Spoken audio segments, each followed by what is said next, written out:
I'm joined today by Dr. Ranj Sagoo, who's a GP based in Birmingham, and he's also a hypnotherapist and coach. So really glad to have you here. Yeah, thank you, Emma. It's great to be here. Nice to finally meet and have a chat with you. Yeah, we've been chatting on LinkedIn for some time. Yeah. Really like the stuff you post. I thought the escape room stuff you post was absolute genius. Okay, cool. Thank you. Yeah, but it's nice because it was. I think there's a lot of synergy between sort of the stuff that we do, so it's nice to meet and connect and have a chat. It is. Yeah, it's nice to chat to a fellow hypnotherapist. We'll talk about your work as a GP first. What made you go down the route of becoming a doctor? Yeah, so I mean, becoming a doctor for me, it was always about. I always had this kind of feeling that I wanted to help people, and I know that sounds very cliche, but for me, kind of, I've always been a bit of a people person, wanting to kind of connect with people, talk with people. I always knew my passion lied in sort of helping people. But it's interesting though, because even though I went through medical school and then kind of going on, first I went into orthopaedics, thinking that I wanted to be an orthopedic surgeon.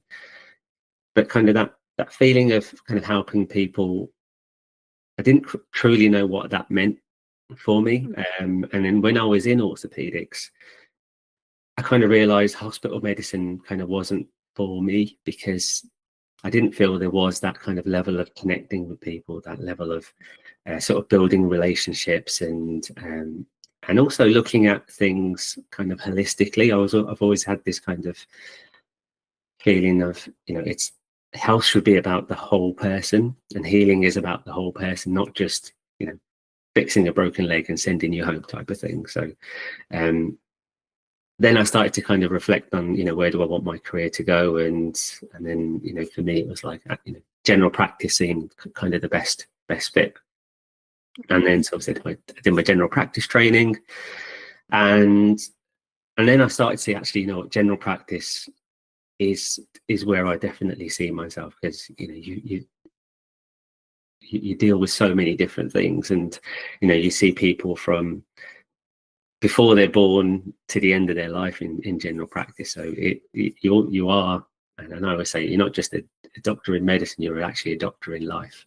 And it's not just medical problems that you're dealing with, you're dealing with everybody's day-to-day life issues. And that's felt really kind of empowering for me, and I got really real good satisfaction kind of from that. And yeah, absolutely, love being in general practice.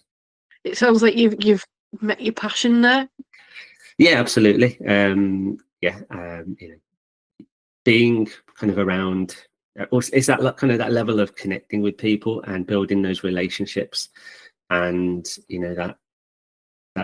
that kind of rapport that you build with people, and you can and then when you're kind of really able to help them through those connections, and a lot of it is just sort of just being there for people. That people get a lot of satisfaction from just being heard, which in especially in the healthcare system in general, but obviously in secondary care maybe more so, you don't get that level of time with with specialists and other professionals. Yeah, you certainly wouldn't have someone coming back to see you every 4 weeks or whatever. Yeah. Okay. So what led you then to going into hypnotherapy and coaching? Yeah, that was always interesting, because for me, healthcare, sort of conventional medicine that we practice is great. Obviously, we're great at diagnosing things, and we're great at kind of picking up things and treating certain ailments, especially kind of physical ailments. But there's always a part of it that was still missing, sort of that healing, that whole person healing. I always come back to sort of the whole person, because I always try never to look at the problem itself that the person's coming in with. for me, it's actually, we need to look at the whole person, because there's always things underneath kind of what's happening, that we can, that we never quite deal with. And then you start to see things where conventional medicine doesn't have all the answers. And some great examples are, dealing with chronic pain, dealing with chronic fatigue, things like irritable bowel syndrome. There's so many areas in which we see people, day to day, week to week, where they're suffering with these issues. And and they're often on this merry-go-round of, they see this specialist and that specialist, and they come back to the GP, and we try something different, and we send them off somewhere else, but we never quite get to the bottom of their problems. And so I was like, there's got to be more. There's got to be more that we can do to help these people. And again, because of sort of my interest in kind of whole person health, and wanting to do things holistically, I've always been open to looking at alternative therapies and alternative ways of helping people. So then I started looking into things like lifestyle medicine, and then trained in lifestyle medicine, because I was like, okay, let's try and take things back to kind of root cause. Let's look at what's happening in people's lives. What are their day-to-day lives like? What are their relationships like, their nutrition, all of those elements. And all, I find all of that bit fascinating. How nutrition affects your health, how being physically active or inactive how affects your health, and how your sleep affects your health. And then from there, kind of moving on to sort of looking at, and how do we help people make the changes? Because what we often find is we can tell people until we're kind of blue in the face, you need to make these changes, but until they kind of resonate with that, and kind of it becomes important to them to make those changes, they're never going to make those changes. How do we help people to change their mindset, or how do we get them to look at things slightly differently? And that's where I started exploring coaching. Well, how do we, and coaching being kind of one of the methods of doing that. And when I started the coaching, when I did my coaching training, part of that was NLP training. And that bit really fascinating. I was like, actually, we can really help people, kind of shift their mindsets, using these kind of fascinating techniques. And then from there, it kind of led into, well, how do I get more of this? And then that kind of led into the hypnotherapy side of things. Yeah, and NLP is really powerful, and the good thing about it is you can do it in a very short space of time. Absolutely, yeah, and you can bring little bits of that into general practice, which has been for me. I always say it's been a bit of a game changer. It's been really good. Yeah. Okay. So, what about the hypnotherapy with your general practice patients? Is that something that you've looked into? Yeah, obviously. How general practice is, we are obviously limited by sort of time and those sorts of pressures. But I have on a kind of a few patients where I felt actually they can really benefit from the hypnotherapy. So I've kind of brought patients back on my day off and things like that, where I've been able to say to them, let's try this.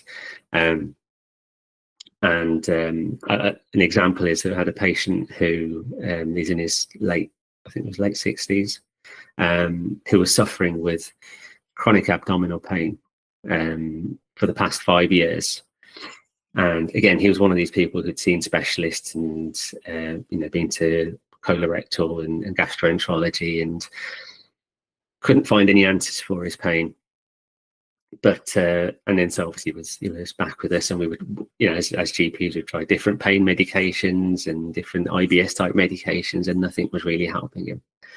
And it was only till we started, I kind of took a step back and I said, well, where did this start for you? And when we started exploring that, it was actually quite a sudden onset. He used to work in the building trade, and he was on a roof. And for some reason, he suddenly developed this extreme abdominal pain, and he felt like he was stuck up there, and he couldn't get down from there quickly enough to and he did actually end up getting down and going to the hospital, but it was from then that this kind of pain just continued, and then I kind of realized, well, there has to be quite a significant psychological element to it. Yeah. And that's where, I said, okay, let's try some hypnotherapy. And within 2 or 3 sessions, he said, living with a pain that he'd say was, sort of 8, 9, even 10 on a regular daily basis to almost non-existent was amazing. Yeah, that's really good. I mean, I've had a lot of patients with things like fibromyalgia, and some of the patients I've managed to do hypnotherapy with, and it's helped with the pain to some extent, but I've not had that time to repeat it. It'd be interesting to, like, I'm thinking, oh, I want to do a study now. Yeah, absolutely. I'd love to do that in our practice. And yeah, it'd be interesting to see if hypnotherapy could help with things like that, because I've had some really good results doing hypnotherapy with chronic pain. Very interesting. Definitely powerful. Yeah.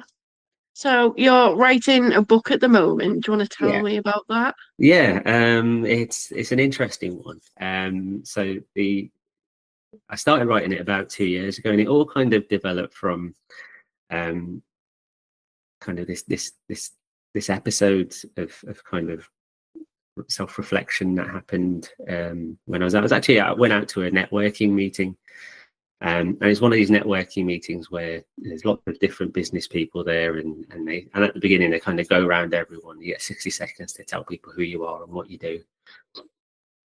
And I remember sitting there, and the book starts off exactly in this moment, so I actually try and paint the picture quite vividly of how I was feeling at the time. And it was just as it was getting closer to my turn, I just felt the anxiety building, and all of those sort of negative thoughts that were kind of running through my mind, and that kind of inner critic that was saying, what are you doing here? You're no one compared to all of these big business people, and you've got nothing important to say. You're going to make yourself look silly, and all of these things that were going through my mind.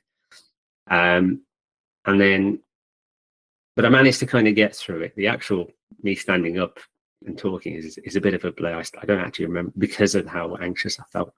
Anyway, but I did it, sat down, and then the rest was kind of forgotten about. But I just remember being when I was driving home from that meeting, and I was thinking to myself, this happens to you every time. What's going on? Why do you feel so anxious in these situations? And I like, because logically and realistically, there's no reason why you shouldn't be there. You've got plenty of experience, you've got qualifications, you know what you're talking about. So why what's causing you to have all of these thoughts? And then it just kind of, from there, it kind of went on to me reflecting on, well, where's this played out before in the past, and where are these kind of repeated patterns happening? And then it kind of started from then. It was kind of it was looking at, well, what was it that triggered these beliefs from happening, in the past, and you kind of start to see these patterns happening and playing out, and you start to see different areas and all the things that have kind of made you sort of the person you are now. And I was like, this is quite interesting. And then that kind of having that level of awareness then sort of took me, it kind of coincided with this journey of learning about coaching and hypnotherapy and all of these things, and I started using those sort of techniques partly on myself, partly in working with other people, in terms of trying to kind of break some of these limiting beliefs and that were happening. And then I thought, well, if I've been through this, and I'm feeling, that I'm being limited by a lot of these things and not being able to live life fully and to its fullest potential, then maybe this is something that other people will want to kind of hear and learn from. And so the book then kind of developed because, and then I've seen it obviously a lot in the work that we do with patients and clients.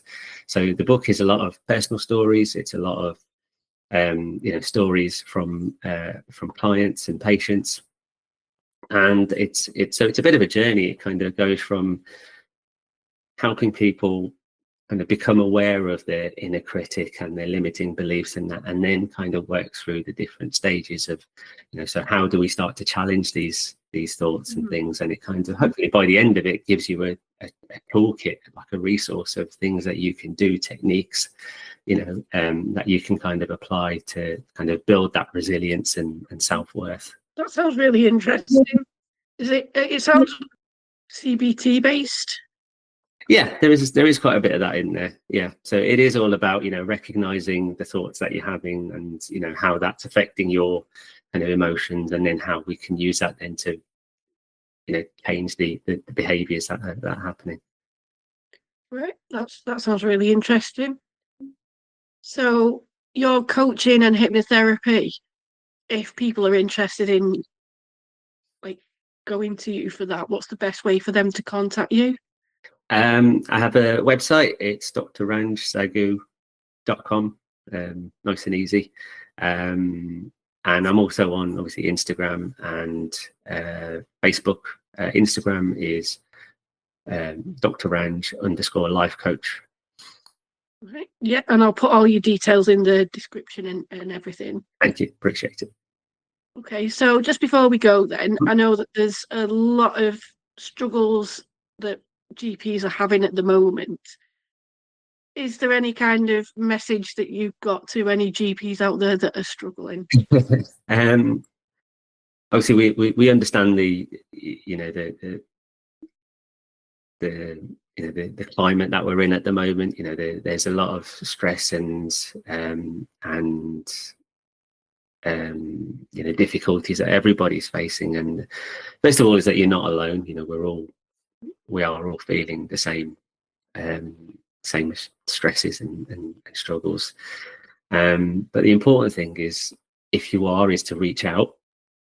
And that might be within your own practice, within your own partnership, or it might be to other to other healthcare professionals who can provide support, like yourself. You were saying that you were thinking about starting this podcast, and you put a message out there, didn't you, for people that might have experience to share, and suddenly you had loads of people. So just I always say, just reaching out, there's strength in that vulnerability. We often feel vulnerability is a weakness, but actually no, I always say it's a strength. By showing that little bit of vulnerability, you can gain that strength by the support that you get. And I felt it myself through the partners at my practice. They've been really supportive of me when I've had kind of issues. So just knowing that people understand and will support you is really powerful. Yeah, and I think as healthcare professionals, I'm guilty of this too. There's that pressure of I'm the one that helps other people. Yeah, absolutely.